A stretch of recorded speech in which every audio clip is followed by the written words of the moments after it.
let's talk real estate. Ministry of Finance Incorporated, MOFI, has launched a 100 billion naira Series 2 offering under its real estate investment fund, right? It's a significant step towards bridging Nigeria's housing deficit. Some say 20 million, but I guess says it's more than that. Now, the second phase, of course, follows the launch of the 150 billion Series 1 fund late last year, bringing the total amount to 250 billion. It's the MOFI Real Estate Fund, MREIF, which seeks to up to 1 trillion naira in financing to transform Nigeria's housing sector, because we need houses and we need extended financing to afford those houses, because that's the Nigerian dream. Also, well, speaking of our guests, Northcourt Real Estate, we love these reports. They got another one for us, the 2025 Outlook, real estate market outlook. Ayo Ibaru joins us, not just to talk about the report, but also to discuss this new fund from MOFI. Ayo, always good to see you. Welcome, sir. Good morning to you. Thank you so much for having me. So let's start with MOFI now. Yep. Your thoughts. We've talked about mortgages ad nauseum. What do you make of this fund? You think it's going to do what it wants to intend to do? I mean, I think it's a good initiative. I think it's a good starting point, because it does suggest that as a country, we can structure significant sums of money to address the housing problem. But when you study similar products in India, in Brazil, and in Mexico, you come up with three main things we need to worry about. Number one is governance. Number two is partnerships. And then number three pretty much boils down to how we are able to stick to a specific mandate. I will start with mandate. We get carried away with figures when it comes to government activity. And it's good. Look at the numbers. How much are we talking about? We're going for 1 trillion. I would say at the end of 2025, how many houses are we expecting? 2026, how many houses are we expecting? Because when you start the conversation on housing in Nigeria, you start with a deficit of 28 million. Then when you talk about how we're trying to solve the problem, you switch to money, like as if money miraculously turns into houses. No.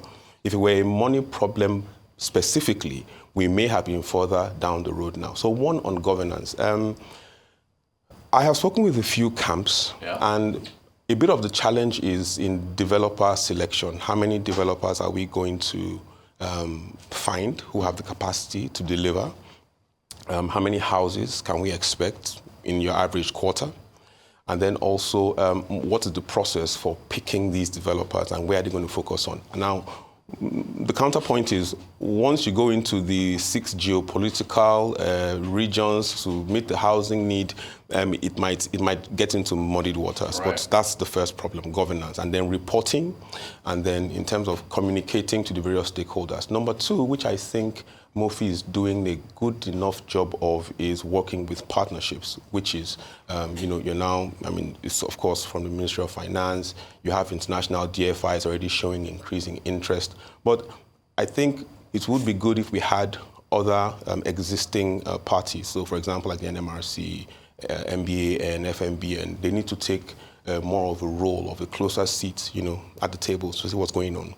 And then, of course, the amount itself, it does seem like a large figure, but by the time you run it through the Nigerian process of delivering houses, let's see what comes out at the other end. Thanks for the breakdown. In your reports, let's get into your report now. There's a quote there, says, Nigeria is currently navigating unprecedented increases in construction costs and limited mortgage growth. Well, construction costs, we got some big cement companies in Nigeria. So what's happening? Let's touch on that construction costs first. I think the biggest news, as far as Nigeria's cement manufacturing industry is concerned last year, was the purchase of 83% of Lafarge Holcim by Huaxin.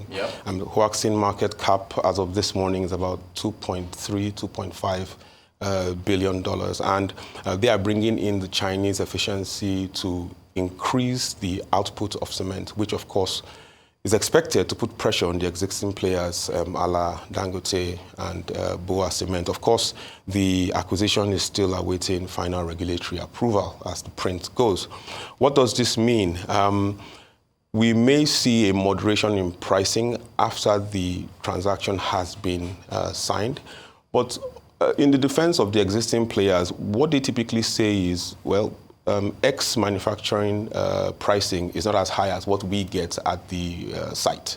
It's the work of middlemen, who add their margins and so on and so forth. And that's really where it is.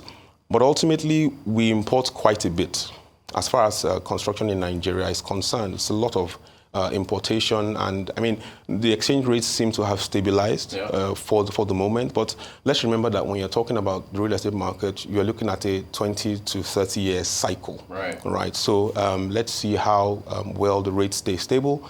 And I mean, I'm sure you're aware of the 4% FOB that the customs announced, and then they had to quickly, reverse it. That alone would have contributed to the construction materials pricing.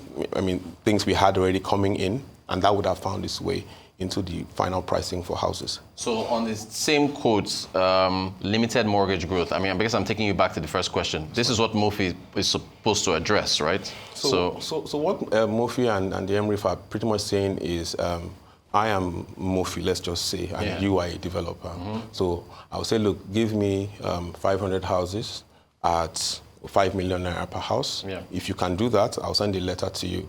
With that letter, you go to a bank and then you go and raise money. And you say, look, MOFI has said they will buy once I'm done building. Right. And that's really what MOFI is doing, right? They are pretty much guaranteeing offtake, which is a really good initiative, because it does take a bit of the worry away from the mind of the developer. But let us remember, there are a number of things that developers have to worry about, not the least of which is the number of permits and regulations and bureaucratic red tape that they have to scale through to bring a project to life. And so MOFI, MRIF, and that gang are pretty much trying to deal with a significant issue.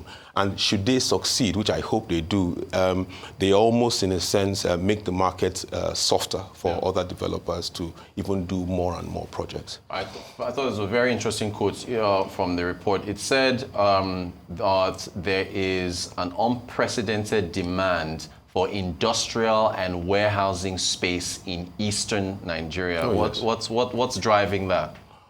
So it's FMCG pretty much. And so that was why when you were speaking in the previous segment about AB InBev and the beverage producers recording, I think, 12% profit. That's part of where we see the demand. And the demand is, in some cases, an outstanding 50,000 square meters of unmet demand for warehousing space. And that's because the eastern area of Nigeria is where you find a lot of manufacturing of beverages, and then they distribute. I mean, some refer to it as the heart of the distribution for beverages, whether it's to the west, to the north, or where they send these things to. And that has continued to drive up the demand. Of course, there are things that are more aligned with industrial, like storage of materials and so on and so forth. But the more significant demand is from FMCG.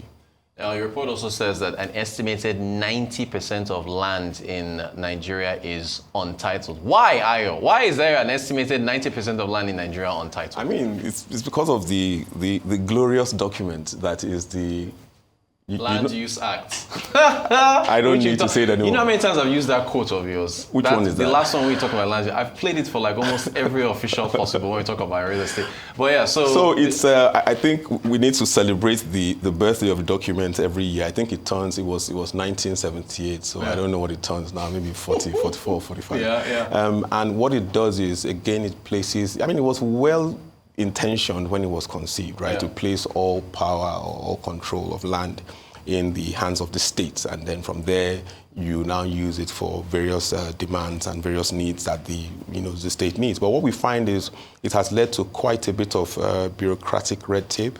So even just securing your CFO takes a million hours and a day.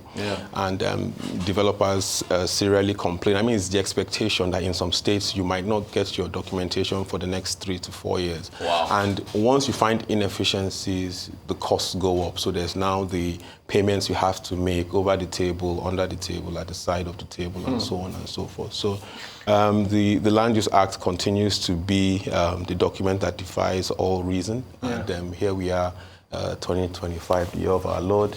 We're still talking about Land Use Act. We'll use this quote again and join it to the other one. Sustainable housing.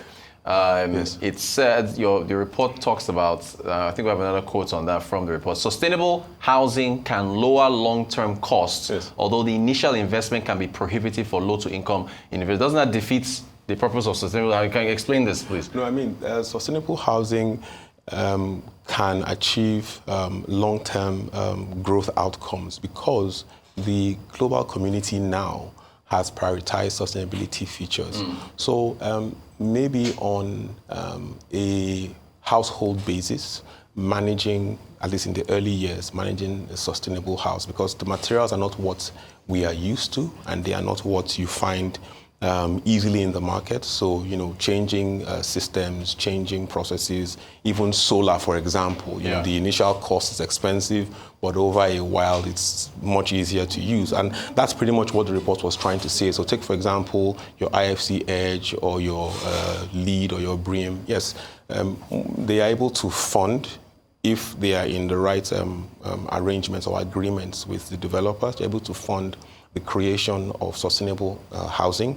But it's just think of it like buying a solar system. The initial cost is usually expensive, but then over time it evens out. You don't spend as much on diesel, you don't have to change the generator parts, it's just cleaning of your solar shields and then maintaining your wiring.